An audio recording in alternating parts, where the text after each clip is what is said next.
Alors, au programme de cette session, webinaire numéro 17, 17 semaines déjà ensemble. Merci pour tous ceux qui sont toujours, pratiquement toujours présents à chaque session, c'est sympa. On a beaucoup de nouveaux abonnés dont certains sont partis en phase bêta, donc qui sont déjà en train de tester l'outil et ça commence à vraiment très bien marcher. Au bout d'une semaine de bêta test, vraiment à fond. On a quand même quelques cabinets qui sortent des beaux tableaux de bord Power BI ou en format PDF et également des rapports en format PDF, mais aussi en format PowerPoint modifiable. Donc ça, c'est sympa. Donc je vais vous montrer un petit peu ça rapidement. Je vais vous donner une petite news. Alors, si je peux me permettre de dire une petite news KPMG, si vous ne l'avez pas vu passer. On va parler évidemment du sujet principal qui est l'implémentation de l'IA dans le cabinet via l'accélération du bouclage de la période fiscale, parce que c'est vraiment le sujet du moment. Et puis, dans une semaine, on sera déjà en train de se projeter dans la sortie de période fiscale pour voir comment vous allez, si tant est que vous sentiez un peu en retard par rapport à l'IA, mais le fait que vous participez au webinaire montre que vous n'êtes pas, et loin s'en faut, le plus en retard par rapport à tous vos confrères et consoeurs, hein, parce que je vous l'ai déjà dit, 80% des cabinets n'ont pas mis des pieds dans l'IA. Donc ça veut dire qu'ils auront 2 ans de retard sur l'IA. 2 ans de retard, c'est absolument dingue et ça sera compliqué de revenir dans le jeu. Mais bon, hein, on a fait ce qu'on a pu. Alors, c'est parti. Je vous montre 3-4 écrans de l'outil, hein, vous le voyez là en vrai, maintenant en live. Donc, l'écran d'entrée, d'accueil classique. Vous avez des statistiques qui vous permettent de savoir où vous en êtes dans le traitement de vos clients dans l'outil, avec un nombre de FAQ déposés, un nombre de livrables clients qui ont été produits. Donc, quand je dis livrables, c'est tableau de bord, ces rapports, et un peu plus tard, ça sera les vidéos avec l'avatar que vous souhaitez, le vôtre ou celui de quelqu'un d'autre. Peut-être un jour, pour faire plaisir à certains que je ne vais pas désigner, ça pourrait être, comment dire, ça pourrait être un avatar un peu type BD ou type un peu caricaturé ou des choses comme ça. Ça peut être assez marrant. Bonjour Stéphane, bonjour aux nouveaux arrivants. Hop. Alors, l'écran d'après, rapidement, c'est simple, c'est la mise en place du cabinet. Donc, on met les coordonnées du cabinet, on met l'adresse mail principale, je sais pas, de l'associé en charge du projet. On peut mettre un logo, on peut mettre une page de garde. Voilà, tout ça, c'est classique. On met les signataires, ça peut être des experts comptables, comme ça peut être des cadres ou des réviseurs de base qui vous accompagneront et que vous voudrez mentionner sur les rapports. Et donc là, on est dans le tableau de bord qui est complètement là abouti aujourd'hui, hein, qui donne la liste des dossiers que vous avez injectés, qu'on peut importer. Vous voyez, il y a un bouton importer en haut, on peut ajouter des clients à la main. Et donc, si vous importez X dizaines, centaines, voire milliers de clients, vous aurez un tableau de bord de ce type-là, avec code dossier, raison sociale, ville, etc. Vous avez, parce que vous les aurez indiqués, les livrables que vous souhaitez envoyer aux clients. Vous aurez le vouvoiement, le tutoiement qui va affecter les commentaires qui seront dans le rapport et donc créés automatiquement par l'intelligence artificielle. Et vous aurez un panneau qui vous, par des codes couleurs et une légende que vous avez en haut, qui vous permettront de savoir où vous en êtes dans le déploiement de l'outil sur le client, hein, avec aucun fake, et puis peut-être vous ferez rien pour le client de spécial. Ou alors j'ai un fake qui est chargé, mais pas exploité pour l'instant, le bouton fake est en rouge, ou alors le fait qu'a été envoyé pour traitement à la plateforme et donc le bouton est jaune le temps du traitement. Et quand ça revient, le bouton passe en vert. Vous voyez, il y a un client en vert. Et quand tout est fini, vous avez livré les supports, le bouton passe en turquoise. Et donc, vous pouvez cliquer d'ailleurs dans la légende sur les petits boutons avec les pastilles de couleur. Ça vous permet de filtrer sur les clients qui sont dans tel ou tel statut sur leur FEC. Voilà, donc c'est les fameux 5 statuts dont je viens de vous parler. Et donc à la sortie, ben voilà, le dossier Martin et ça. Et vous aviez chargé, par exemple, trois FEC. Bon là, c'est des vieilles dates hein, de clôture. On a dû utiliser des vieux FEC pour faire des tests. Et donc voilà, date de dépôt tel jour, telle heure. Le traitement est terminé pour le premier FEC, pour le second, mais pas encore tout à fait pour le troisième. Et vous avez des boutons, je vais vous expliquer, pour éventuellement soit envoyer avec la petite flèche de téléchargement, enfin récupérer le tableau de bord et le rapport en PDF, soit rentrer en mode édition. Le petit crayon, c'est le mode édition. Ça veut dire que dans le Power BI, vous serez dans le fichier .pbix, qui est l'extension de Power BI. Et pour le rapport d'analyse, quand vous cliquez sur le petit crayon, vous serez dans le rapport en format PowerPoint en SAS. Je vais vous montrer une copie d'écran. Et dans le SAS, vous serez comme si vous étiez sur votre PC en mode édition. Donc, vous pourrez modifier le texte si vous voulez modifier le texte, ajouter des phrases, enlever des phrases, changer des mots, ajouter des informations, tout ce que vous voulez. Et quand vous allez enregistrer la nouvelle version du rapport avec vos petites corrections, avec 1 minute à peu près d'écart, le fichier PDF sera mis à jour également. Et donc, après, vous avez un bouton pour envoyer les livrables au client. Et quand vous avez envoyé les livrables au client, le bouton FEC qui était en vert, là, au moment du retour du traitement, deviendra turquoise. Ça veut dire que le client a été livré avec un joli email et des liens pour télécharger les supports que vous lui adressez. Voilà. Donc ça, tout ça, c'est opérationnel. Tout ce que je viens de vous dire, c'est opérationnel. Donc par exemple, ça, c'est la page de garde du Power BI en format PDF, mais on pourra changer, et si vous voulez des choses plus personnalisées, on pourra les mettre, bien évidemment. Ça, c'est la page de garde du rapport, hein, donc notamment en format PDF. Et si vous devez changer des mots dans le rapport parce que vous trouvez qu'il y a des expressions, des phrases ou des choses qui ne sont pas pertinentes, vous pourrez, à ce moment-là, vous allez rentrer en mode PowerPoint, mais version SAS. Vous serez sur la plateforme sur SharePoint. Vous pourrez changer du texte dans le rapport, l'enregistrer, donc le PDF sera mis à jour. Et après, vous n'aurez plus qu'à cliquer sur le bouton livrer et le client, il va recevoir son truc. Donc, je pense qu'au début, et c'est ce qui se passe aujourd'hui avec les cabinets qui sont bêta-testeurs actuellement, tout le monde, évidemment, pour l'instant, on n'envoie pas encore les documents ni les tableaux de bord, hein, histoire de valider un peu que c'est solide. Bon, techniquement, le Power BI, je pense qu'il est nickel aujourd'hui. On peut peut-être encore avoir des surprises avec un fake un peu exotique ou des choses comme ça, mais on a testé à peu près tous les grands éditeurs du marché, ça se passe très bien. On a fait gaffe au traitement interne des données dans Power BI pour que tout se passe bien et que les graphiques soient propres et qu'il n'y ait pas de trucs un peu bizarres. Donc là, maintenant, ça commence à être robuste. Donc là, maintenant, les cabinets vont pouvoir envoyer les supports et peut-être même plus les vérifier à un moment donné, hein, parce que je dirais vérifier les datas du Power BI, c'est la première étape. Vérifier après les commentaires du rapport qui sont automatisés, c'est la seconde.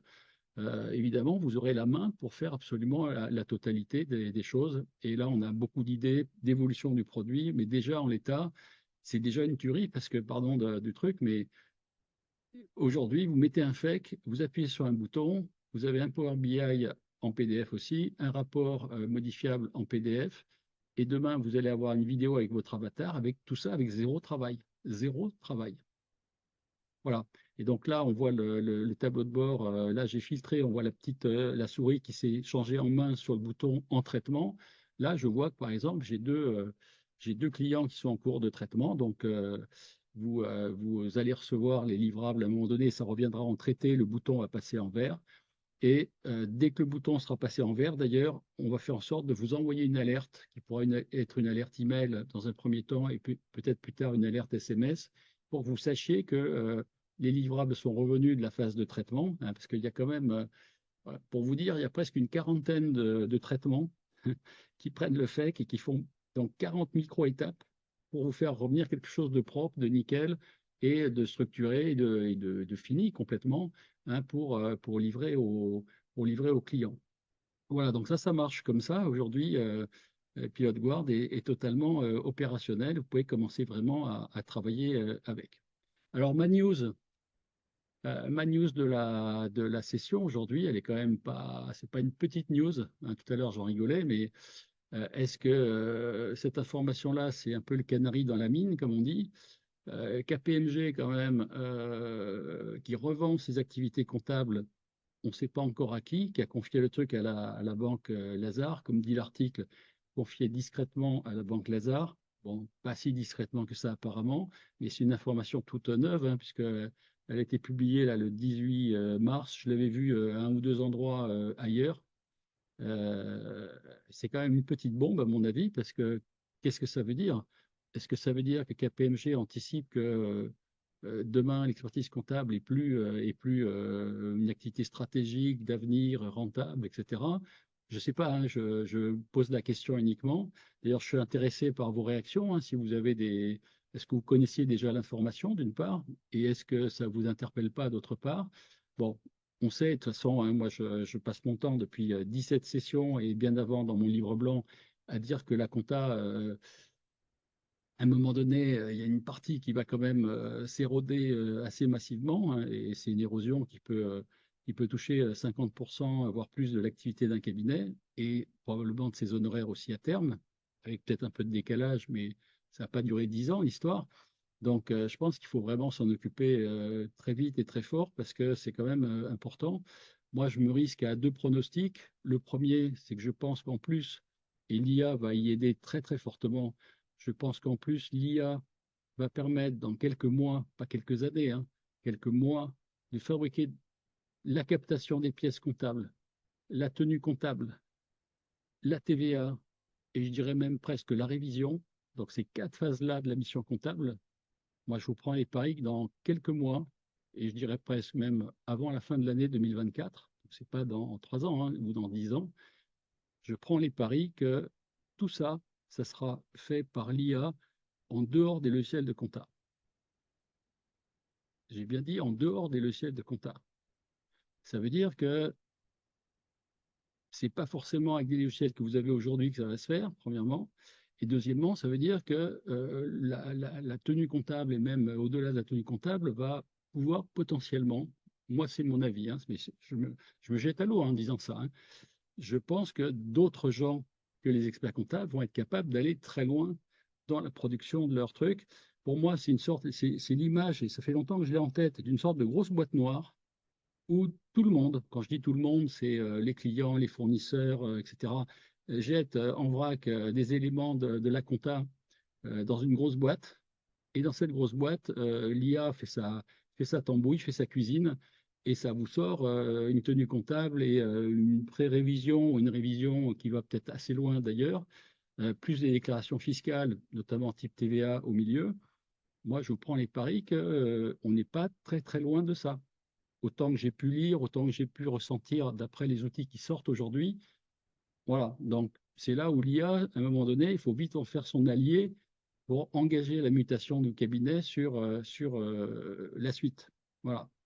Et la deuxième chose, deuxième prédiction, je me hasarde à vous confier, bon, même s'il y avait une session hein, il n'y a pas très longtemps où j'avais dit, j'avais donné une dizaine de prédictions à ma sauce, c'est que, à mon avis, quand la facture électronique va arriver, je pense que l'IA, et je crois que je l'avais déjà dit, aura fait déjà 10 fois mieux avant ce qui va être proposé après par le fisc, etc., tout l'écosystème qui est autour. Moi, je prends les paris que ça sera déjà réglé largement par l'IA et que donc, je ne sais pas dans quelle mesure les plateformes qu'on va vous livrer ne seront pas plus ou moins désuètes par rapport à ce que tout le monde fera déjà à l'extérieur. Bon, là aussi, c'est moi qui le dis, ça vaut ce que ça vaut, mais gardez ça dans un coin de la tête. On en reparle dans 3 ans. Alors, on revient à notre sujet quand même principal, hein, implémenter l'IA dans votre cabinet. Comme on a peu de temps, on va aller vite à l'essentiel. Donc, j'ai repris deux, trois petites choses, hein. Rappelez-vous, j'avais dit ça, ça je vous l'avais dit. Bon, ok, je le redis parce que je pense qu'on ne le dit pas assez. Quand je vois que dans la mandature actuelle de l'ordre, on ne parle même pas d'IA, on parle de facture électronique, d'attractivité, bah, je ne sais pas avec quoi, hein. Sincèrement, je ne sais pas avec quoi, hein, l'attractivité, hein. Je ne vais pas plaisanter là-dessus, mais parce que c'est dramatique pour vous parfois, mais l'attractivité, aujourd'hui, il va falloir me dire comment il faut faire, hein. Bon, effectivement, on parlait de la data, on parlait de tout un tas de choses, oui, mais est-ce que ça va être dans des cabinets comptables? Est-ce que les gens vont être attirés pour traiter de la data, l'exploiter, en faire des choses à valeur ajoutée, etc., spécialement dans les cabinets comptables? Je pose la question. D'ailleurs, tous les cabinets qui sont experts comptables et qui veulent amener souvent des prestations au-delà à base de tableaux de bord, etc. J'en connais qui sont présents dans le webinaire aujourd'hui. Très souvent, soit ils créent un département au sein du cabinet, soit ils créent carrément une filiale à côté qui a un autre nom, qui ne parle pas d'expertise comptable et qui va faire des prestations à très forte valeur ajoutée. Rappelez-vous ce que je vous avais dit sur les DCPA, donc les experts comptables américains digitalisés, donc très avancés aux États-Unis. Ils parlent de missions récurrentes à 150 000 dollars par an. Là, aujourd'hui, en France, on est à peine à 3 000 euros par an. Ce n'est pas la même dimension. Alors, OK, je ne vais pas moquer des experts comptables parce que finalement, j'ai pas plus tard que ce matin, j'ai reçu l'une des lettres que je lis qui est assez intéressante. Elle dit voilà, majorité des TPE-PME n'intègrent pas l'IA. Donc voilà, bon, c'est pas une consolation hein, parce que donc IA générative en TPE-PME, à quoi bon? OK. Donc une étude de BPI France, apparemment, 72% des TPE-PME françaises n'utilisent pas l'IA générative parce qu'elles n'ont pas forcément compris ce qu'elles pourraient en faire. Et ça, c'est un sujet qui est très partagé au sein des cabinets. Les gens ont beaucoup de mal à se faire une idée de ce qu'ils pourraient faire avec le truc. Donc, on va redonner des exemples tout à l'heure. Donc, ça prouve quand même qu'il y a, voilà, c'est un phénomène assez général, qui n'est pas qu'un phénomène de cabinet d'expertise comptable, qui est un phénomène très répandu aujourd'hui en France, parce que c'est une étude française, je pense, c'est ce qui est marqué là-dessus, en haut de ma diapo. Mais voilà, donc ça prouve qu'il y a du boulot à faire pour votre cabinet, c'est-à-dire vous, dirigeants, vos collaborateurs et vos clients. Et rappelez-vous, dans Experia, sur la plateforme de formation, j'ai mis potentiellement, et pour les gens qui sont en Pack Tools, la possibilité, évidemment, de former vos collaborateurs, mais également d'inviter vos clients dans les trucs. Alors, évidemment, on n'a pas fait trois plateformes, une plateforme pour les dirigeants, experts comptables, une plateforme pour les collabs et une plateforme pour les clients. Bon, il n'y a pas non plus des secrets à tel point qu'on ne puisse pas inviter un collab sur la plateforme ou inviter même un client sur la plateforme. On va essayer de mettre du contenu de plus en plus, je dirais, utilisable par monsieur ou madame tout le monde, de façon à ce que chacun puisse y trouver son bonheur. Alors, je rappelle ça, donc rappelez-vous, dans un séminaire, un webinaire antérieur, je vous avais montré un peu les grandes phases d'implémentation de l'IA. Hein, j'avais dit, voilà, il y a une phase un peu, phase zéro de prise de connaissance avec un audit et tout ça. Et puis après, différentes phases, sensibilisation, formation, analyse et planification, implémentation et suivi, évaluation et ajustement. Donc, c'est quasiment une démarche qualité. Hein, d'ailleurs, je suis en train de commencer à travailler avec des jeunes experts comptables qui vont travailler avec moi pour dérouler des missions d'accompagnement à l'IA avec un fonds de démarche qualité, c'est-à-dire que la démarche PDCA, pour ceux qui connaissent, qui se termine par justement des indicateurs qui permettront de voir comment l'IA monte en puissance au sein du cabinet, parce que là, il y a tellement tout à faire et c'est devenu tellement urgent qu'à mon avis, il va falloir s'y atteler très vite au sortir de la période fiscale pour ceux qui ont fait encore peu de choses. Voilà, bon, je ne vais pas revenir dessus, vous les retrouverez là à nouveau dans votre support de ce webinaire. Alors, moi, je voulais vous livrer un principe absolument essentiel que moi j'ai dans la tête, tous les jours, toutes les heures, et je travaille, etc. Ce principe essentiel à avoir, à mon avis, en tête, c'est celui-là. Avant de faire quoi que ce soit, là, à votre bureau, dans vos actions avec les collabs, les clients, dans vos actions de production, de réflexion, etc., demandez-vous si vous ne pourriez pas faire mieux et plus vite en vous aidant de l'IA. Je vous promets que quand vous vous posez cette question en permanence, vous vous rendez compte que, un, la réponse, elle est tout le temps oui, en réalité. Si vous pensez que la réponse est non, c'est que vous n'avez pas réfléchi assez, je peux vous dire que c'est oui dans tout. Partout, partout, partout. Vous vouliez traiter un fichier Excel, que vous vouliez écrire un article ou un email, que vous vouliez faire du marketing, que vous vouliez faire de la stratégie, que vous vouliez améliorer votre organisation de production. Tout, tout, tout, partout. L'IA peut vous aider en vous donnant des idées, en vous donnant un processus, une méthode, en vous donnant des indicateurs. Tout peut être bonifié par l'IA.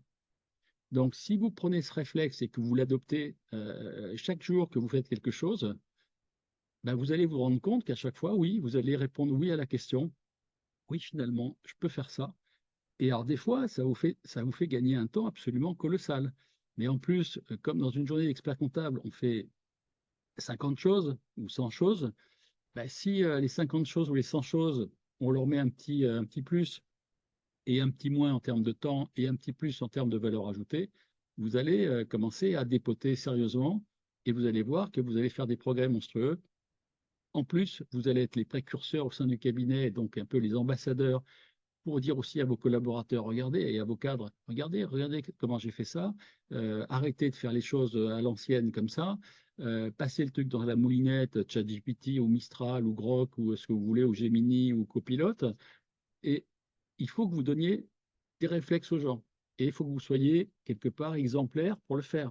Si vous ne le faites pas, comment vous voulez que vos collaborateurs suivent, quoi? Ils peuvent pas suivre un truc qui n'existe pas. Voilà, donc ça, je vous incite très fortement à le faire. Ça, je vous avais donné des éléments là-dessus, hein, je le rappelle quand même, parce que c'est vraiment important. C'est avant de commencer à se dire, je vais mettre de l'IA et je vais l'implanter massivement, il faut déjà que vous analysiez dans votre processus de travail, enfin le vôtre et celui des collabs et l'ensemble du cabinet, qu'est-ce que je veux automatiser? Hein? Est-ce que c'est une tâche récurrente? Parce que je ne vais pas automatiser un truc qui se produit une fois tous les 10 ans, ça n'a pas d'intérêt. Est-ce que la tâche, elle est simple? C'est mieux, c'est plus facile, parce que si c'est un truc compliqué, vous allez avoir du mal à mettre un automatisme. Est-ce qu'elle bouffe du temps? Parce que si elle prend 30 secondes, on ne va pas gagner une seconde et demie à chaque fois en faisant des choses intelligentes. Est-ce qu'elle est à faible valeur ajoutée? Bah, là aussi, il faut vous en débarrasser. Est-ce qu'elle peut devenir systémique? C'est-à-dire est-ce qu'on peut du coup la mettre dans un workflow, hein, dans un processus qui va enchaîner différentes micro-tâches avec des outils d'IA, de no-code, de RPA. Hein, je vous saoule peut-être un petit peu avec des mots un peu techniques parce que ça ne vous parle pas toujours et même plutôt moins que beaucoup. Mais vous verrez qu'on peut faire des choses absolument spectaculaires. Je vous dis, au sein de Pilot Guard, pour faire ce qu'on donne dans l'outil, il y a 40 micro-tâches à l'intérieur qui sont réalisées. 40. D'accord? C'est colossal. Mais une fois que c'est bien bordé, le truc, ça devient une machine de guerre. Voilà. Donc, évidemment, je ne vais pas vous transformer en codeur, je ne vais pas vous transformer en no-codeur, qui est une autre génération d'outils pour faire des choses plus simplement, sans forcément y faire du code. Mais par contre, je vous incite vraiment à réfléchir sur une logique systémique. Et après, il y a des partenaires, justement des gens qui peuvent faire du code, du no-code ou des choses comme ça, qui peuvent vous aider à réaliser le système de vos rêves, quoi. Donc, sincèrement, faites un boulot là-dessus parce que c'est vraiment, en plus, c'est intéressant. À un moment donné, l'organisation devient intéressante. Donc, si j'ai plusieurs fois oui à mes questions, évidemment, j'ai intérêt à automatiser et l'IA fait forcément partie des outils qui permettent d'automatiser. Je vais vous expliquer avec qui j'ai travaillé là. Par exemple, hier, j'ai participé brièvement à une réunion de l'Académie des sciences techniques, comptables et financières qui est à l'initiative de Serge Yablonski, expert comptable. Euh, c'est intéressant parce qu'il cherche créer à créer des prompts partout et à faire un livre blanc et même plusieurs livres blancs dans le futur pour que ça soit dans l'opérationnel, quoi, que ce soit simple, que tout le monde puisse s'en servir, qu'on livre, je dirais, une boîte à outils avec des dizaines de prompts et des dizaines de choses que vous pouvez commencer à consommer. Et je pense que c'est très intéressant comme démarche. Alors c'est vrai que quand je parlais de workflow, souvent on tourne autour des outils bureautiques, de visioconférence, etc., ou de partage de l'information, que ce soit des Outlook, des Slack, des Gmail, etc. Et on utilise des outils comme Make, Zapier notamment, qui sont les plus connus. Mais on peut avoir aussi N8N, qui est un outil qui permet de faire des automatisations sur un poste local ou sur un serveur local. C'est-à-dire que vous ne mettez pas vos datas quelque part dans ChatGPT ouvert à je ne sais quoi. D'accord? Alors, je vous rassure quand même par rapport à cette notion-là. Nous, dans Pilot Guard, à aucun moment, le FEC n'est mis sur une IA ouverte. Jamais. L'IA, elle voit uniquement une image. C'est tout. Une image anonyme. C'est tout. D'accord? Alors, voilà, c'est les gens avec qui je travaille, alors entre autres parce qu'ils sont plus nombreux que ça, mais on n'est pas à chaque fois au complet dans le truc. Hein, voilà, Serge, il est en haut à gauche. Vous reconnaissez sûrement des gens dans le truc. Alain Bensoussan, qui est un avocat de niveau national, voire même international, qui a écrit un énorme bouquin sur l'IA avec, dans le monde du droit. Au milieu, il y a Vincent Lacombe, qui est très actif aussi sur LinkedIn pour élaborer des idées de prompt, choses comme ça. Il y a des gens de Sage, bon, il y a différents experts comptables. Il y a Aude Serviteur au milieu à gauche. Bon, il y a plein d'autres gens qui tous sont pleins d'idées, qui ont d'envie d'avancer là-dedans. Et c'est vrai que c'est très intéressant. Alors, je vous ai promis, et je vais avancer vite maintenant, qu'on parle de cette technique pour accélérer le bouclage de votre période fiscale. Je regarde juste le temps qui me reste. OK. Bon, je ne sais pas si on aura le temps de toutes les faire, mais je vais essayer de les dérouler, au moins peut-être faire les 5 premières, et puis on verra si on peut aller un peu plus loin derrière. Je vais vous donner des idées pour, encore une fois, que vous disiez, ah ben oui, mais pourquoi j'y ai pas pensé, quoi, finalement. Pour beaucoup d'entre vous, je pense qu'aujourd'hui, vous avez au moins fait la démarche pour aller dans ChatGPT, par exemple, alors en version 3.5 gratuite ou 4, 4 turbo payante. Il y a des gens qui sont peut-être sur Mistral, c'est gratuit.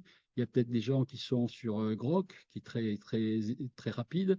Il y a peut-être des gens qui sont sur Perplexity, dont j'ai parlé à plusieurs reprises, qui est vraiment très bien, hein, qui ressemble un peu entre une IA générative et Google. C'est un peu le mix des deux et c'est vraiment bien foutu le truc.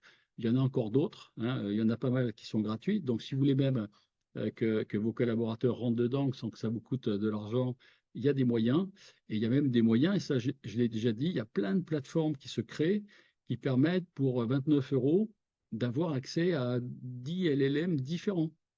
Et donc, vous payez une fois pour avoir plutôt 10 produits qu'un seul. Bon, ce qui peut être une solution. Et il y a aussi la possibilité de télécharger des IA qui sont donc téléchargeables parce que elles prennent pas une place colossale, c'est quelques gigaoctets seulement. Vous pouvez charger cette IA sur un serveur local, par exemple, ou même un PC, et vous servir d'une IA qui est totalement chez vous, donc un peu propriétaire au niveau des données et tout ça, vous risquez rien. D'accord? Bon, il y a vraiment des tas de solutions aujourd'hui. Et encore une fois, il faut montrer la volonté d'avancer et vous allez voir qu'il y a des réponses un peu partout. Alors, je vais commencer à traiter le premier sujet qui est intéressant. Aujourd'hui, vos collaborateurs rament, les pauvres, comme des malades pour gérer les appros clients. La problématique, c'est qu'on a beau leur mettre des outils, bah, si les clients ils vont pas, bah, c'est mort, quoi. Si les clients sont pas libres, pas disponibles, ont pas envie, etc., c'est compliqué. Donc, à un moment donné, entasser les outils, ouais, peut-être, c'est une solution. Elle coûte cher. Ça, c'est la seule chose qui est sûre, c'est qu'elle coûte cher. Et ça, on l'a bien vu avec les triplements ou quadruplements des coûts informatiques. Mais elle ne garantit pas que ça va bien se passer derrière, quoi. Donc, moi, je pense qu'il faut arriver avec des idées complémentaires où on va donner des nouvelles armes à vos collaborateurs, qui ne sont pas forcément des armes technologiques, mais plutôt des armes psychologiques. Et pour les gens qui ont lu le bouquin de Robert Cialdini, bon, qui est un bouquin assez ancien, le gars il a disparu depuis longtemps, mais il avait posé les bases des techniques d'influence sous forme de, je sais pas, 6 ou 7, je crois que c'est 7 techniques d'influence qu'on va dérouler. Et je me suis dit, voilà, on pourrait s'amuser à faire ça. Donc j'ai posé un prompt, c'est la première partie de la slide. Voilà, tu es un spécialiste des techniques d'influence au service, voilà, une belle faute, des cabinets d'expertise comptable français. Utilise les techniques de Robert Cialdini. Tu dois rédiger pour un collaborateur comptable cette idée d'email pour réclamer à un client les documents et pièces comptables manquantes pour sa comptabilité. Crée un prompt super empathique par technique d'influence. Donc on lui demande en fait d'en créer 7 et décrit l'avantage de l'utiliser pour convaincre le client de faire un effort pour sa compta. Voilà, truc tout bête. Donc, il y a quand même quelques techniques dans la rédaction de cet email, même si j'ai passé 30 secondes, hein, sincèrement, je n'ai pas cogité le truc pendant 3 ans. Il y a, je donne un rôle à l'IA, il y a un objectif, il y a une façon de le faire, enfin, il y a différents points, et ça, je vous engage aussi, il y a des choses sur la plateforme Experia à apprendre à écrire un prompt qui va vous donner des résultats efficaces. Si votre prompt, vous le réduisez à quelque chose d'une demi-phrase et qu'il n'est pas assez précis, vous aurez une réponse merdique. Si vous faites un prompt très structuré, etc., avec, en utilisant toutes les facettes de ChatGPT, vous aurez des résultats très intéressants. De la même façon, je l'ai dit hier d'ailleurs dans la réunion avec l'académie, euh, vous avez des prompts que vous pouvez même mettre avant, parce que ma phrase là, qui casse les limites imposées par ChatGPT dans sa réponse, et notamment sur le volume de sa réponse. Ce que je veux dire par là, c'est que si demain vous faites aussi un usage un peu marketing ou un usage sur de la rédaction de commentaires, la rédaction de postes de travail, la rédaction de je ne sais quoi, si vous ne mettez pas cette phrase au début, ChatGPT va réduire la consommation de ressources qu'il va dédier à votre réponse. Et plus ça a été, d'ailleurs on l'a vu entre les versions 3 et la version 4 Turbo notamment, c'est que l'outil, on a eu l'impression, et ce n'était pas qu'une impression, que les réponses étaient moins, je me fais moins plaisir, quoi. Je consomme moins de ressources, parce que ça leur coûte très cher quand même, hein, au niveau des, je pense, des serveurs, des puces informatiques et de toute l'infrastructure qu'ils ont derrière. Donc en fait, il faut en sorte de réduire l'importance de la réponse. Et donc, par exemple, si vous tapez un prompt en disant tu es un spécialiste marketing, je veux que tu m'écrives un sujet sur l'IA dans les cabinets, je dis n'importe quoi, de 1000 mots pour que je mette ça sur mon blog, il va jamais vous faire 1000 mots. Il va vous faire 300 mots. Alors vous allez dire, hey, ChatGPT, tu te fous de moi, je t'ai demandé 1000 mots, tu m'as mis 300 mots. Ah, il va dire, oh, désolé, je recommence. Et hop, il va vous faire un truc, il va vous mettre 350 mots. Et en plus, il est de mauvaise foi parce qu'il va vous dire, et en plus, tiens, voilà ton texte de 1000 mots. Et là, tu dis, tu te moques de moi, là, à nouveau, vous comptez les mots, il y en a 350 au lieu de 1000. En fait, c'est juste parce qu'il y a une phrase au début, et faut mettre une phrase contraire après le prompt caché de ChatGPT pour qu'il puisse vous sortir. Alors, il aille à vous sortir des articles de 800 mots, 1000 mots, et même au-delà, en travaillant en 2 ou 3 temps, on peut arriver. Donc, il y a vraiment toute une technique à connaître. Il ne faut pas croire que parce que vous êtes dans Copilot ou dans un truc que vous avez au cabinet, plus ou moins dans le paquet cadeau de Microsoft ou d'autres ou de Google, il ne faut pas croire qu'il ne faut rien apprendre, hein. Parce que si vous apprenez rien, vos usages de l'IA vont être ridiculement faibles et peu intéressants en réalité. Alors, j'avance sur mon truc maintenant, ceci étant dit. Donc, ChatGPT me fait une réponse. Il me dit, pour élaborer ses emails en utilisant machin, donc il prouve qu'il a compris. Il dit, voilà, il y a je ne sais pas combien, 7 principes, réciprocité, engagement, cohérence, preuve sociale, etc. Effectivement, c'est bien ça que je voulais qu'il me fasse. Et donc, derrière ça, il m'a fait un réciprocité. Cher client, nous avons récemment mis tout en œuvre pour vous assurer un service optimal, notamment lien.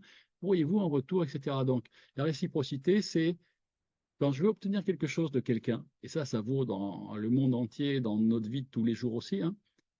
Si on veut recevoir, il faut donner avant, en gros, je résume. Voilà.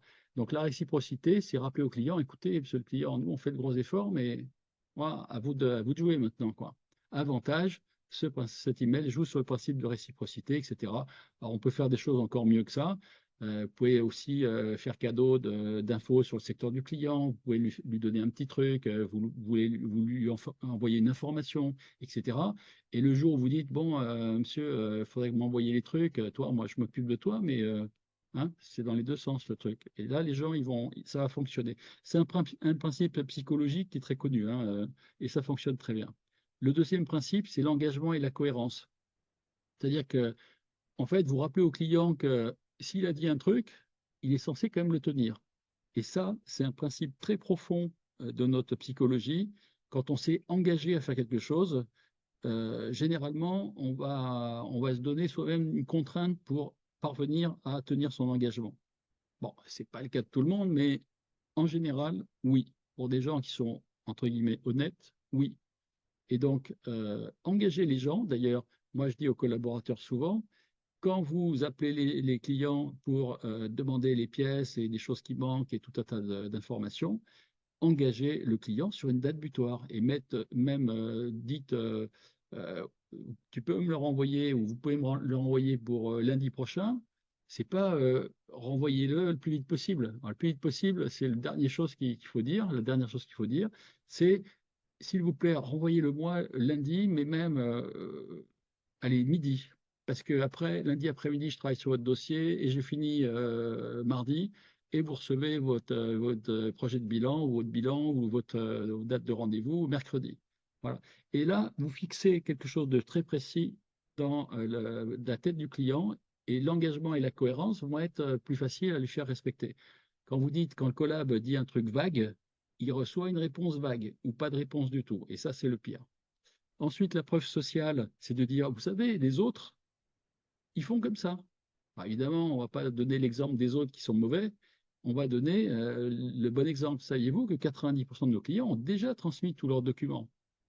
Ou alors, les clients de votre niveau qui veulent leur bilan très tôt, je ne sais pas, alors j'aurais pu dire ça avant, mais à fin janvier, en général, on a fait la tenue nickel jusqu'à la fin de l'année, il ne reste plus que le dernier mois, et ils nous ont tout donné le 5 ou le 10 janvier. Et ils auront leur bilan le 31. Voilà, ça c'est la preuve sociale. Hein, c'est l'exemple vous êtes en vacances, vous voulez aller au resto avec votre famille, vous êtes dans une rue piétonne d'un coin superbe, évidemment, et vous dites, on va au resto là, les enfants? Oui, oui, bon, on va où? Ben, on ne sait pas, allez, on regarde. Et vous regardez, et vous avez un resto qui est vide, vous passez devant, il n'y a personne. Un resto, il y a un peu de monde, mais pas trop. Et un resto, ah là, c'est le resto, là, il y a tout le monde. En plus, c'est animé, machin, il y a peut-être un musicien qui fait un truc pour amuser les touristes et tout ça, et vous dites, c'est celui-là qui a l'air bien quand même, parce que s'il y a tout le monde, on va aller plutôt dans celui-là. Bon, ok, on va attendre un peu, mais on est en vacances, hein, on s'en fout. Voilà. On est tous comme ça, c'est-à-dire qu'on a cet effet de grégaire hein, qui fait que s'il y a du monde quelque part, c'est que c'est bien. S'il y a personne autre part, c'est que c'est nul. Ce qui est souvent faux, hein. Enfin, plus ou moins. D'accord? La preuve sociale. L'autorité. Bon, là, vous dites, attendez, c'est quand même nous qui drivons le truc. Si vous ne faites pas l'effort, on peut avoir des problèmes, je sais pas, de contrôle fiscal, de TVA en trop payé, de tout ce que vous voulez. Voilà, vous dites, attendez, c'est nous les boss là sur le sujet, sur la compta, la fiscalité. Faites l'effort pour nous avancer les choses. La sympathie, bah, c'est un autre truc, c'est jouer un peu sur la sympathie, l'empathie. S'il vous plaît, là, j'ai vraiment prévu 2 jours la semaine prochaine, mardi, mercredi, pour faire votre compta. Vraiment, je me suis engagé, j'ai un planning super serré, mon expert comptable est terrible, si je le fais pas, je vais me faire engueuler, donc s'il vous plaît, envoyez-moi les trucs, quoi. Bon, on dit aux gens, écoutez, arrêtez d'être que dans des arguments rationnels vis-à-vis du client, les gens ne sont pas rationnels. Toutes les décisions que prennent les gens, c'est jamais rationnel, jamais. La rationalité, elle est justifiée après coup. C'est d'abord l'émotion qui fait bouger les gens. Donc jouez sur l'émotion et vous voyez que toutes les 7 points d'épreuve sociale, on va voir les derniers après, ça fonctionne sur l'émotion. Le sixième, c'est la rareté. Chers clients, nous vous offrons une occasion unique de bénéficier d'un audit gratuit. Je sais pas, bon, bref. Moi, je dirais que, allez, au hasard, hein, dites-leur qu'ils vont avoir un super rapport, un super tableau de bord et tout ça, que c'est tout neuf, que ça va les enchanter, machin. Et vous leur montrez même deux, trois copies d'écran ou des choses comme ça en leur disant, ah, regardez, on a un nouveau truc là, c'est génial, vous aurez tous vos chiffres, vous allez tout comprendre, ça va être clair, rédigé en langage nickel. On va passer 2 heures à vous le faire. Bon, vous avez le droit de mentir un peu, ce qui ne sera pas le cas. Voilà, bon. La rareté, c'est aussi, voilà, les jolies femmes savent être rares, hein, vous le savez. Ensuite, j'ai groupé 2 points. Évaluer le reste à faire de vos réviseurs sur leur dossier par l'analyse de leurs agendas au regard de leur budget de temps sur les dossiers encore à produire et scorer et débloquer les projets de bilan presque terminés, donc en attente, on va dire, pour accélérer le volume des rendez-vous de bilan dès maintenant. Bon, on a créé un outil, nous, dont on sert depuis bientôt plus de 4 ans, qui s'appelle FastChain, qui a été monté sur un outil no-code du marché qui s'appelle Airtable, hein, pour être très transparent. Et cet outil-là permet aux collaborateurs d'avoir notamment un Kanban. Donc un Kanban, c'est comme une gestion de projet avec des étapes, hein. Si vous connaissez Trello, c'est un Kanban, Trello. Et derrière le Kanban, il y a un agenda. Et avec ça, on est capable d'estimer au regard de l'avancement des dossiers dans la chaîne de production, au regard de ce qu'il y a déjà dans l'agenda qui est planifié, au regard des temps qui sont déjà cochés comme terminés, on est capable de prévoir à la semaine près, à peu près, à quel moment tel ou tel collab va terminer. Alors évidemment, sauf aléa de dernière minute, s'il tombe malade ou s'il se casse une jambe ou si autre chose, bon, évidemment, il va y avoir peut-être un peu de différence par rapport à la prévision. Mais réellement, et ça je le fais toutes les semaines maintenant, de plus en plus, parce qu'on arrive dans les mois chauds où la pression commence à monter, donc je fournis aux experts comptables systématiquement, après chaque coaching et pour chaque pilote qui est dans la méthode, je fournis une estimation des temps encore à produire semaine par semaine ou quinzaine par quinzaine à chaque dirigeant de cabinet, de façon à ce qu'il voit si tel est vraiment très limite, voire totalement en dehors des clous et carrément dans les choux, ou si tel a plutôt de la réserve de temps, peut-être pour aider les autres, ou pour finir ric-rac à la date qu'on avait prévue. Donc ça, c'est très intéressant parce que ça vous permet de tranquilliser tout le monde, hein. Quand on a ce genre d'estimation, on sort de l'incertitude. Et surtout, vous, expert comptable, ben, le collab, il sait à peu près comment il est, hein, même si vous ne le dites pas toujours, mais il sait à peu près comment il est, à peu près. Mais quand il voit vraiment avec des chiffres, des temps budgétés, des temps déjà passés, des dossiers déjà passés et ce qu'il lui reste à produire, on sait exactement où il va en être. À un moment donné, on sait qu'il va finir 15 avril, 30 avril, 15 mai ou dans les choux mois de juillet, quoi.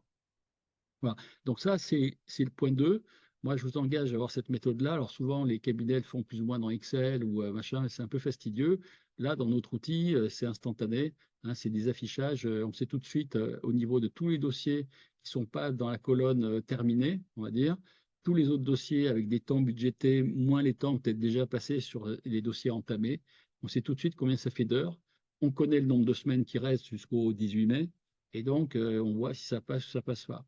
Bon, là-dedans, là où on met de l'IA, c'est qu'on commence à mettre des scénarios, des scripts et tout ça, qui permettent de faire des prévisions et de sortir des choses qu'on va produire dans une version ultérieure. Donc, ça va être vraiment très intéressant pour vous sécuriser. Moi, je vous l'ai déjà dit, contre les agendas avec 5 mois de prévision d'avance, c'est complètement ridicule parce que c'est toujours très faux, toujours. Mais par contre, là, avec une simple planification à 15 jours et des Kanban, et des temps budgétés qu'on sait exactement voir en termes de temps passé, de temps restant et tout ça, on a une information parfaite. Et ça, c'est toujours sécurisant et déstressant pour les collaborateurs. Et voilà, quand on parle d'attractivité, si on continue à travailler tous à l'ancienne pour l'attractivité, c'est mort, hein. Je vous le dis tout de suite, là en ce moment, on n'est pas sur la pente où on remonte le truc, hein. On est sur la pente qui est toujours descendante au niveau de l'attractivité, hein. Donc, je me moque souvent en disant qu'une organisation de soirée blanche ou d'un rallye ou de je sais pas quoi, d'un, comment on appelle ça, des rendez-vous un petit peu en flash, flash rendez-vous, etc. C'est gentil, mais sincèrement, ça inversera pas le phénomène, le truc de l'histoire qui va aller toujours dans le même sens, hein. Scorer et débloquer les projets de bilan presque terminés. Dans notre Kanban, on a une étape qui s'appelle en attente. On se rend compte et une étape qui s'appelle juste avant, qui s'appelle en cours. Tous les dossiers qui sont en cours et en attente, c'est des dossiers qui ont été ouverts, sur lesquels les collabs ont déjà passé du temps et il faut les faire sortir très vite. Or, il y a des collabs qui stockent là-dedans du monde, du monde, du monde, du monde. Et ça, c'est le pire qu'il faut faire. Il faut absolument éviter le multi-dossier, multitâche. Et quand les gens ont trop de dossiers là-dedans, 10, 15, 20, des fois j'ai vu des collabs à plus de 50 dossiers. Alors, j'ai vu des collabs qui avaient plus de 100 dossiers, 100, 150 dossiers.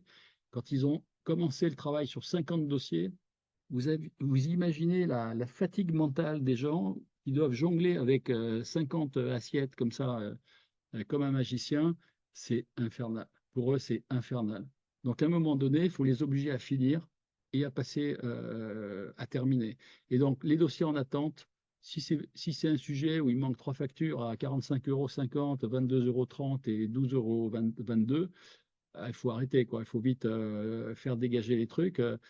Et même, je dirais, sur des choses qui ne vont pas changer fondamentalement la face du monde et surtout la face du bilan et du résultat, bah, il faut dégager le truc et puis les pièces, on les récupérera plus tard ou peut-être jamais. En tout cas, il faut faire sortir les trucs, quoi. Maintenant, c'est une notion de bon sens, hein, mais je pense que c'est pas assez utilisé aujourd'hui et on laisse trop les collaborateurs vous rendre goulot étranglement à la fin de la période. C'est-à-dire qu'il faut qu'ils sortent vite, vite, vite des bilans depuis le 1er janvier le plus tôt possible, vous aurez fait des bilans et le moins vous en aurez en avril-mai. Si vous avez été laxiste au début de la période fiscale, c'est mort, quoi. Et moi, j'ai vu, il n'y a pas très longtemps, des cabinets, ils commençaient les 31-12 au mois de mars. C'est infernal, c'est impossible. C'est impossible de finir. Voilà. Et le retard que les cabinets ont pris, et depuis quand même pas mal d'années, hein, je le dis et je le répète depuis des années, parce que je fais beaucoup de missions là-dedans, ce retard-là, il s'accumule d'une année sur l'autre, tout le temps, tout le temps, tout le temps. Alors vous imaginez la dérive et la pression permanente quand je vois les gens en janvier, février, et même des fois en mars, qui finissent des 31-12, non, pardon, qui finissent des 30 septembre, autant pour moi, c'est infernal, quoi. Et ça se rattrape jamais. Si on casse pas la mécanique infernale, ça se rattrape jamais. Et donc, moi, je vois en ce moment des cabinets qui plongent de plus en plus, qui s'en sortent pas, parce qu'ils n'ont pas arrêté cette mécanique infernale. Et comme j'ai l'impression quand même, et je dérive un peu de l'IA en vous disant ça, mais c'est quand même tellement important que de plus en plus de petits cabinets, notamment, sont dans ces situations-là, pour eux, ça va devenir un enfer permanent, quoi. Un enfer avec en plus de la marge qui diminue, que des ennuis, que des contraintes, quoi. Et là, l'intérêt de la profession, pour eux, ça commence à être difficile, quoi. Donc là, il y a vraiment des choses à faire et les outils à base d'IA peuvent vraiment vous aider. Je vous dis même à faire de la prévision, etc. D'ailleurs, je commence à le tester puisque dans ce genre d'outils, il y a un agenda aussi qui permet de mettre des sprints avec des périodes de focus des collaborateurs sur ces sprints.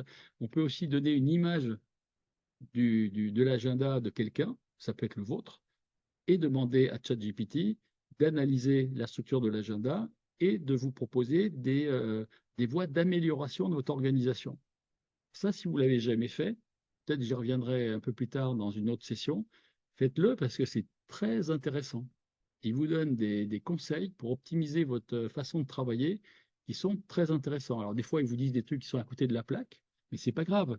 Vous lisez le commentaire et vous dites, bon, ça, je le fais, ça, je le fais pas bien, mais ça m'intéresse pas, ça me concerne pas. Ça, par contre, il y a trois idées, il faut que je les creuse. Et encore une fois, l'IA, là, en l'occurrence, vous remplace pas, mais elle vous aide et surtout pour ceux qui s'en servent vraiment beaucoup, et comme je disais, qui considèrent chaque fois que quand ils vont faire un truc, ils réfléchissent d'abord à mettre de l'IA pour voir si ça peut les aider à faire mieux et plus vite, sincèrement, on trouve des trucs, on devient extrêmement créatif avec l'IA, avec l'aide de l'IA, c'est la créativité qui explose. Et ça, pour ceux qui l'ont vraiment déjà adopté, l'IA, ils sont convaincus de ce que je vous dis là. Alors, j'ai fait un groupe là pour un autre bloc là d'options. J'ai dit créer des commentaires de bilan automatisés à partir d'une présentation imagée des comptes de vos clients. Bon, vous avez vu dans le coin en bas à gauche un truc à l'origine duquel j'étais il y a fort longtemps, il y a 20 ans, qui a fait un très beau parcours maintenant puisque ça équipe des centaines de milliers d'entreprises. Cette petite image-là, vous allez voir, je vais m'en servir. Bon, après, si vous voulez que nativement l'outil vous fasse tous les commentaires automatiquement, le tableau de bord et tout ça, vous avez Pilot Guard. Mais à supposer que vous ayez le bilan imagé, ça sera un peu plus du boulot un peu manuel et tout ça. Mais voilà ce que vous pouvez faire. Vous faites une copie d'écran. Alors, il faudra faire une copie de tous les écrans. C'est là où ça devient un peu long. Mais pour les gens qui n'auraient pas trop d'idées, voilà, vous dites, voilà, vous faites, hop, j'injecte dans ChatGPT l'image et je dis, commande sérieusement, comme le ferait un expert comptable, cette diapo résumant la santé comptable et financière d'un client. Bon. Mon prompt, vous allez voir, il n'est pas si bon que ça parce que je l'ai fait vraiment à l'arrache. Il n'est pas assez précis, pas du tout assez précis et vous allez voir pourquoi. Mais qu'est-ce qu'il m'a produit derrière? Il m'a produit ça. Voilà, alors je l'ai coupé en deux, là. Normalement, c'est un truc qui se suit comme ça, avec 10 points. Il m'a dit, voilà, l'image présentée est un tableau de bord financier synthétisant différents indicateurs économiques et financiers des clés d'une entreprise. L'expert comptable aborderait probablement les éléments suivants lors de son analyse. Pardon. Donc voilà. Alors évidemment, comme je ne lui ai pas demandé de le rédiger d'une certaine façon, ben, il ne l'a pas fait. Évidemment, c'est bête ce truc-là, c'est un truc d'analyse statistique, hein, un LLM, c'est tout, hein. Donc si je lui avais dit, je veux que tu me rédiges le texte de façon simple, en parlant au client, en lui donnant des préconisations, etc., etc., etc., ben, j'aurais un texte qui serait, qu'on pourrait copier-coller et mettre avec vos diapos automatiquement. Bon, moyennant quoi, techniquement, c'est pas déconnant les commentaires. Hein, quand vous les lisez, ça tient la route. Bon, j'ai demandé quand même à ce que ce soit sérieux et peut-être simple. Je sais plus quel est mon prompt derrière, mais il m'a sorti quelque chose qui, voilà, qui a de la gueule et qui permettrait de mettre un bout de commentaire sous une diapo, voilà. D'accord? Donc ça, si vous avez cet outil, vous pouvez le faire ou le faire faire par vos collaborateurs, parce que c'est pas très difficile, avec un prompt qui devrait être meilleur que celui que je vous ai montré. Mais voilà, il n'y a plus qu'à copier-coller et à mettre sur les diapos pour les gens qui manquent, qui souffrent du syndrome de la page blanche, là, vous n'avez plus de problème. Donc, c'est encore une utilisation de l'outil, un potentiel. Je vous ai dit, si demain vous voulez faire un travail qui est plus lourd en termes de volumétrie ou de temps de traitement par ChatGPT, il faudra, je vous le donnerai peut-être la prochaine fois, que vous mettiez un prompt au début, avant le prompt spécifique sur ce que vous demandez à l'IA, pour casser les limites de ChatGPT, les limites volontaires de ChatGPT. Sinon, il va peut-être vous répondre des trucs un peu basiques.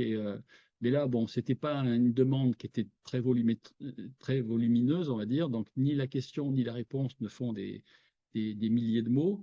Donc, le truc a répondu est plutôt pas mal. D'accord? Donc ça, c'est quelque chose qui peut être intéressant pour confier des choses à vos collaborateurs. C'est très pratique, hein? Voilà.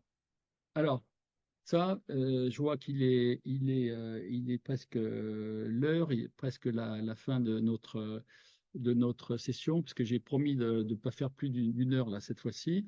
Je reviendrai largement sur la prochaine présentation sur des workflows à base d'IA et de no-code. Hein, je vous remontrerai des choses que nous, on a chez nous, que Mélissa, que vous avez vu à plusieurs reprises dans des webinaires, qui fait partie de l'équipe Experia, a créé pour des entreprises, que ce soit des experts comptables ou d'autres sociétés privées, on va dire. Il y a vraiment des choses extraordinaires à faire. Je vous dis, dans toutes les fonctions du cabinet, il y a des choses qu'on peut mécaniser et qui vous feraient gagner 20, 30, 50%, 80% du temps.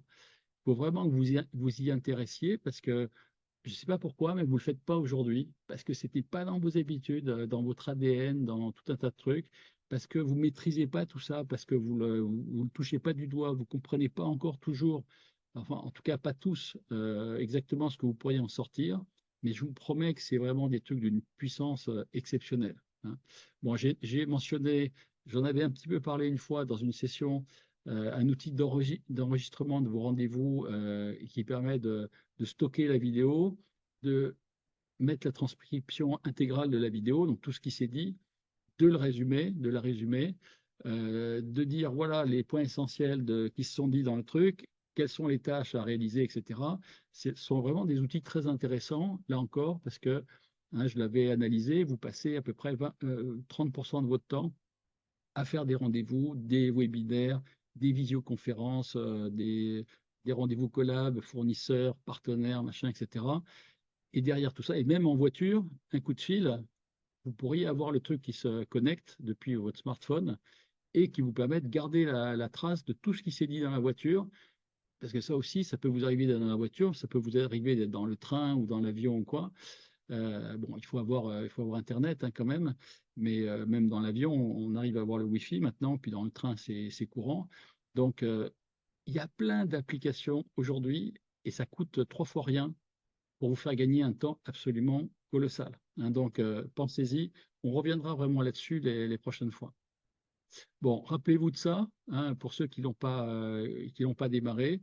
Mais en tout cas, bravo à tous les abonnés en Pack Tools qui ont rejoint l'expérience bêta test.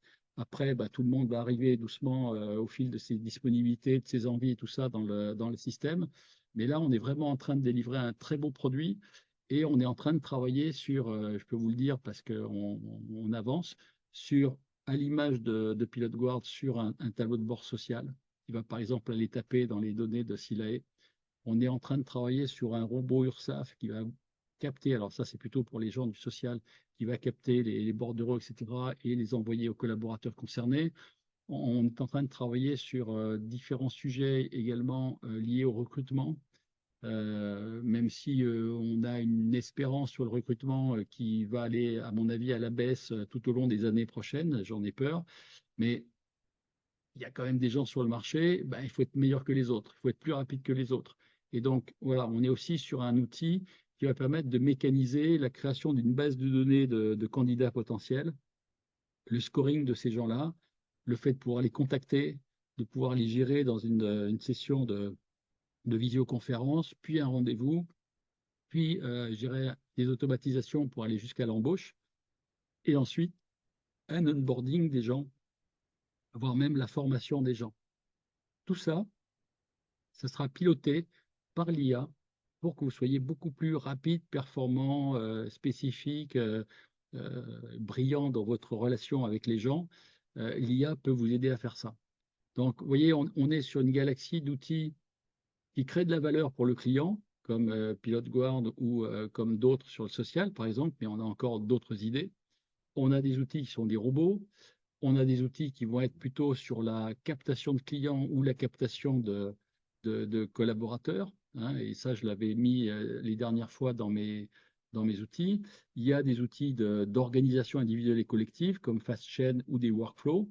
Et il y a des outils qui vont être des outils, y compris, qui vont aller travailler sur la stratégie. D'accord? Donc tout ça, c'est en train de monter en puissance. Voilà, là, on vous présente déjà un beau produit qui existe et qui est complètement disponible maintenant et opérationnel à 90% ou 95%. Il y a encore des petites choses qui vont être terminées ces jours-ci.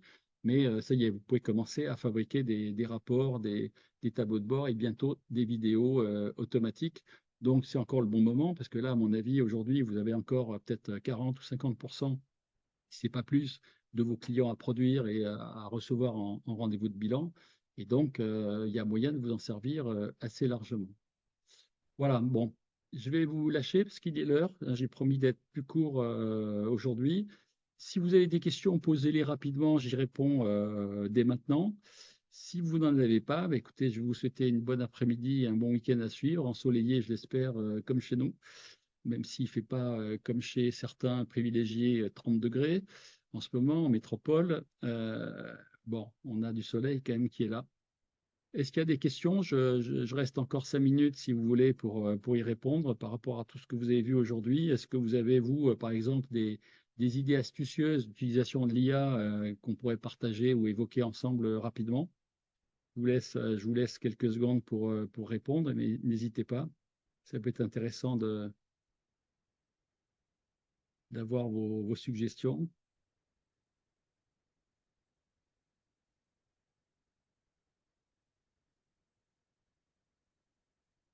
Alors, j'ai Frédéric qui m'a mis plusieurs informations sur son usage de l'outil. Alors, sur l'outil, on est en train de trouver des voies d'accélération pour la sortie des livrables, hein, mais il vaut mieux que vous prévoyiez de ne pas devoir vous servir du livrable, donc soit le tableau de bord ou le rapport dans les 5-10 minutes qui suivent, parce que peut-être que ça ne sera pas sorti. Donc, il y a des moments où ça peut être long. Ça dépend un peu des files d'attente, ça dépend de différentes choses. On va faire en sorte que les livrables sortent beaucoup plus rapidement, hein, et donc ça, c'est une autre idée, c'est qu'il faudrait que ça sorte au moins dans les 10 minutes, 10-15 minutes maximum, hein. Et puis, effectivement, on va livrer de plus en plus des tableaux de bord spécifiques et des modèles de tableaux de bord pour gérer des comptes de trésor, comme vous l'indiquez, ou d'engagement, pour gérer des très petits dossiers ou des très gros ou des médians. Là, des idées, on a des dizaines, mais on a plus d'idées que de bras pour les réaliser pour l'instant. Donc, voilà, ça va venir, hein, mais je crois qu'il nous faut un petit peu de temps avant de digérer tout ça et surtout de vous donner un produit robuste, hein, pour que vous puissiez, sans vous poser de questions, diffuser les livrables presque sans, je dis bien presque sans aller voir les commentaires. En tout cas, à un moment donné, si on a fait de l'excellent travail sur nos prompts, on a des prompts qui sont quand même assez canons déjà, mais on est conscient qu'on pourra encore largement les améliorer pour être encore plus pertinent dans ce qui sort, hein. Parce que vous l'avez vu, hein, avec la ChatGPT, on peut obtenir des choses, des réponses, des commentaires, des choses comme ça, mais si c'est pas bien fichu, on va peut-être avoir des contresens ou des choses inadaptées aux clients ou machin. Et il y a tellement de cas de figure qu'avant d'avoir des prompts parfaits sur tous les sujets, on va passer quelques semaines ou quelques mois quand même, hein. Voilà, mais je vais noter toutes vos suggestions, hein, Frédéric, pas de souci. Euh, Stéphane Dupéré, pouvons-nous échanger pour planifier l'implémentation de pilote guard rapidement? SCP, merci. Bah, écoutez, Stéphane, si vous avez un instant, appelez-moi dans 10 minutes, le temps que je boucle un petit peu ce webinaire, et puis on se fait un petit point, soit au téléphone, soit en visio, et on regarde tout ça. Euh, Ok, bah écoutez, merci en tout cas à vous tous, Frédéric, Stéphane, Fred, Sydney et bien d'autres encore qui ont dit un petit mot sur la plateforme. Pauline, je crois, qui nous avait parlé tout à l'heure, et encore d'autres. Donc, merci de votre fidélité, de votre présence. Et puis, je suis content que parmi vous, il y ait déjà des gens qui soient embarqués dans l'aventure d'une façon un peu conséquente. Comptez sur nous pour que. Je peux vous dire qu'entre lundi, où on a commencé les premiers, vraiment, on avait fait des expériences avant, mais les premiers qui sont rentrés dans l'outil tel qu'il est aujourd'hui, entre ce qu'il y avait lundi dans l'outil et ce qu'il y a aujourd'hui, vendredi, dans l'outil, déjà, ça a fait un bond énorme. Je vous le dis, parce que c'est des dizaines de modifications qu'on a fait déjà en l'espace d'une semaine. Donc, l'un des défauts encore, oui, je suis d'accord, Frédéric, c'est la vitesse de sortie du livrable, hein, quand vous l'avez validé pour le lancer dans la chaîne de traitement. Moi, j'aimerais que ça soit peut-être 10 minutes, un quart d'heure où tout est revenu, hein, écran, enfin petit fait qui est marqué en vert disponible. Vous allez avoir des alertes qui vont vous prévenir, donc ça vous évite aussi de rester en vous disant ah, j'y retourne toutes les 5 minutes pour voir si le truc est sorti. Bon, vous lâchez vos fakes là-dedans, vous les lancez avec vos choix, et c'est l'alerte qui vous dira Frédéric, tu peux revenir, c'est prêt quoi. Donc ça, c'est prévu à très très courte échéance. On a beaucoup peaufiné aussi l'apparence des rapports. C'est pas encore parfait, ou le tableau de bord, c'est loin d'être parfait, mais ça s'approche de quelque chose de vraiment bien. On va peaufiner également les textes des emails qui vont partir aux clients.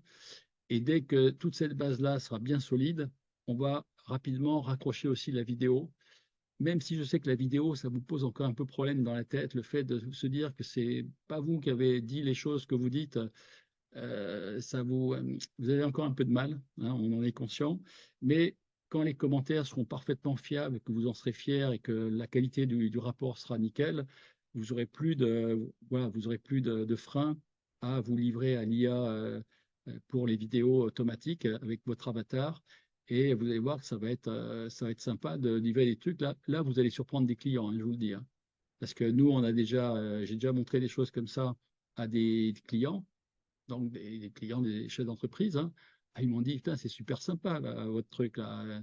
Je vais en parler à mon expert comptable. Bon, voilà, donc je pense que les clients, ils sont assez en attente de ça. Et en plus, ce que vous ne savez pas encore tout à fait, c'est que derrière ça, on va aussi charger d'autres types de données. Je vous donne une info un peu à l'avance. On va capter aussi des fichiers EDI et DFC pour vous donner des analyses financières beaucoup plus évoluées, pour vous donner des systèmes de scoring des entreprises, un peu en mode comme la notation Banque de France, mais encore en mieux, et pour vous donner des pistes de missions à développer. Et derrière, il y aura des outils pour développer aussi des missions. Donc, je peux vous dire que là, le cabinet qui va engager son cabinet dans des outils comme ça, on va l'aider énormément à faire sa mutation entre, et je passais l'essentiel de mon temps à faire de la tenue, de la révision et des rendez-vous de bilan, pour se dire, allez, il y a la moitié de ça qui va tomber à la trappe dans 1 an, 2 ans, 3 ans. À mon avis, ça va aller assez vite. Et après, je peux tout de suite engager les choses sur du nouveau, mais en restant industriel. Et c'est ça qui est important. C'est que si vous partez pas dans un schéma industriel, même sur du service ou du conseil, ça sera très difficile de le faire.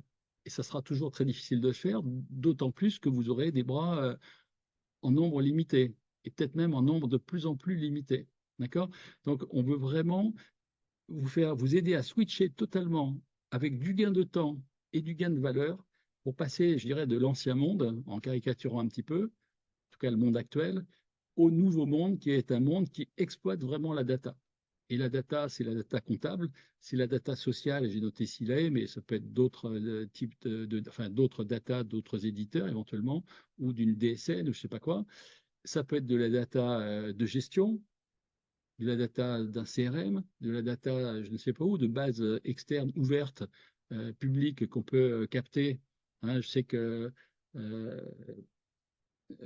comment il s'appelle, c'est Jean-François Lacombe qui a, qui fait souvent des posts LinkedIn sur des analyses à base d'Excel, à base de Power BI, etc., sur des datas externes. Fabrice Evrard, Romain Froment, bon, tous ces gens-là qui sont très intéressants et très actifs, euh, déjà essayent de faire des choses comme ça, de vous donner des idées là-dessus. Et là, il y a vraiment des pistes de valeur ajoutée pour vos clients exceptionnelles. Par exemple, de la data sectorielle, on va vous sortir, ça fait partie également des choses, des outils qui sont capables de rédiger une news sectorielle que vous pourrez envoyer automatiquement à vos clients. Vous n'aurez pas passé une seconde pour les fabriquer, pas une seconde. Et ça sera quasiment gratuit. Vous n'avez pas payé un éditeur qui vous fabrique de l'info que vous restituez au client. Encore une fois, rappelez-vous on veut vous mettre en main des systèmes qui vont vous aider à baisser vos coûts informatiques. Je suis désolé pour les autres éditeurs, qui vont vous aider à reprendre de l'indépendance, hein, de l'autonomie, qui vont vous aider à gagner du temps et à délivrer de la valeur ajoutée. Et là, vous allez pouvoir faire votre mutation. Aujourd'hui, quand je vois comment ça se passe sur le marché actuel, hein, des cabinets, toute l'évolution, elle va à l'encontre de tout ça. À l'encontre de tout ça. Toutes les forces de pression, toutes les contraintes que vous avez autour du cabinet, quand on les analyse une par une, il y en a quasiment aucune qui va dans votre sens. La seule chose qu'on pourrait dire qui va dans votre sens, c'est qu'il y a de plus en plus de data, mais si vous n'avez pas les bras, pas le temps, pas les outils, pas le savoir-faire, pas tout un tas de choses, c'est impossible.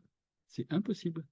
Et la data, je l'ai déjà dit, en plus, le contrôle de la data, j'ai peur qu'il ait déjà échappé à la profession. Donc, OK, la profession, elle fera ce qu'elle peut, hein, au niveau générique, au niveau institutionnel. Par contre, vous pouvez agir dessus et reprendre le contrôle de votre data, au moins de vos data cabinets, de vos data clients, pour faire des choses absolument exceptionnelles.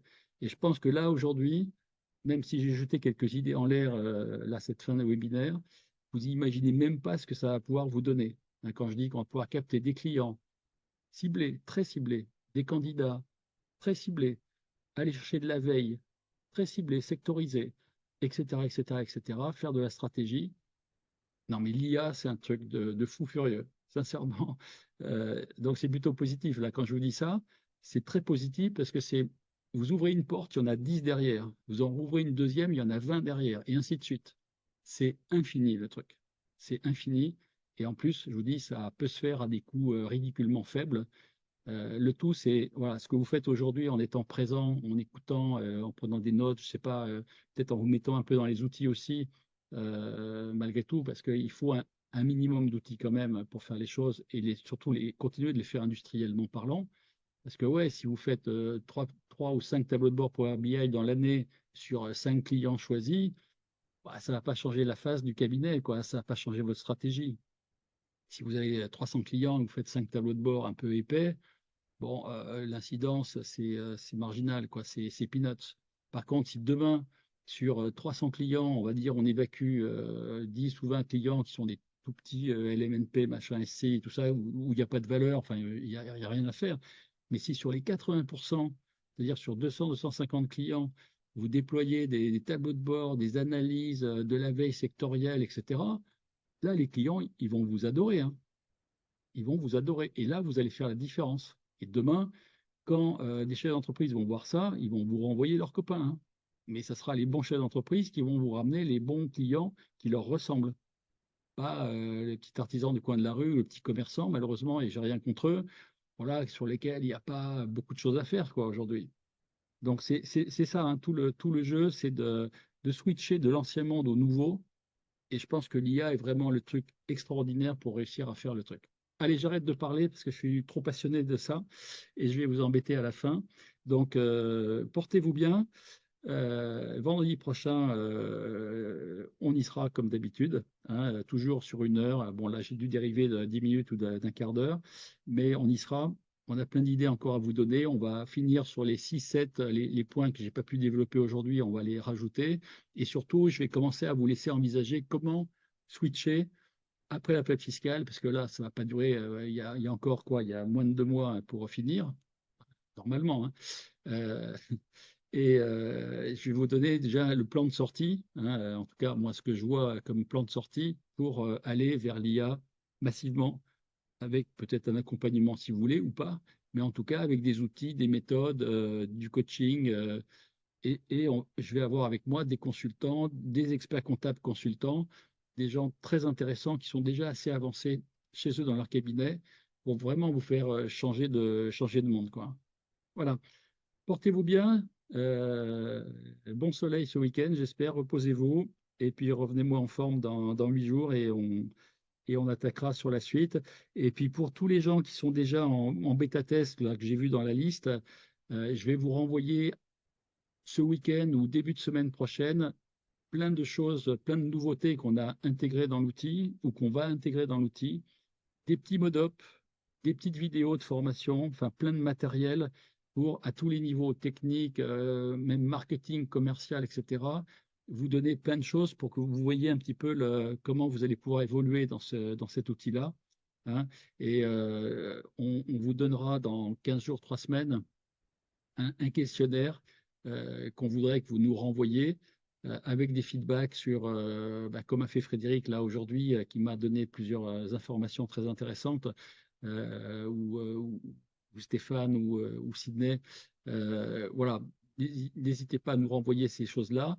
Testez surtout auprès de vos clients, parce que c'est bien de faire le truc chez vous et de ne pas envoyer, mais attendez, la récompense pour vous, là, c'était le paquet cadeau pour vous, un peu le Père Noël là, du mois de mars, mais le Père Noël, c'est vous en réalité. C'est vous qui allez donner le truc au client et le client va vous dire merci, à mon avis. Hein. En tout cas, vu ce que j'ai vu, j'ai même montré ça à des DAF externalisés, donc des consultants qui ont des missions d'accompagnement, gestion, pilotage, etc., à leurs propres clients. Ils ont halluciné hein, quand ils ont vendu le produit. Ils ont dit, mais et nous, j'ai dit, écoutez, c'est un produit expert comptable, donc, mais sincèrement, ils en rêvent pour leurs clients aujourd'hui. Hein. Donc, si vous ne les montrez pas aux clients, on a fait tout ça pour rien. Hein. Voilà. Donc, voilà, ça a l'air bête hein, ce que je dis, mais allez-y, basculez-vous, même s'il n'y a pas encore la vidéo, envoyez les rapports, envoyez les tableaux de bord. Si vous devez vous former à Power BI un petit peu, il y a déjà une petite formation sur la plateforme Experia. Vous ne l'avez peut-être pas vue, mais allez vous balader. Il y a une petite formation avec des vidéos qui est déjà dedans. On fera probablement des webinaires, mais pas maintenant. On le fera à la sortie de la période fiscale, donc peut-être à partir de juin, pour vous aider à monter un peu en puissance, vous donner des idées, vous donner des méthodes, un petit peu de déploiement d'un tableau de bord face au client pour lui montrer les trucs basiques et essentiels et tout ça, qu'il soit très content. Peut-être zoomer dans les données après pour justifier des choses, mais on va vous donner plein de choses comme ça pour que vous puissiez, voilà, effectivement, aller vers de plus en plus de choses intéressantes à déployer. Allez, je m'arrête là. Bonne journée à vous tous et vous toutes, et puis à très bientôt. Et Stéphane, si vous êtes toujours au bout de la visio, on se rappelle tout de suite. Là, je vais rebrancher mon téléphone et on se parle un instant. À très bientôt. Au revoir.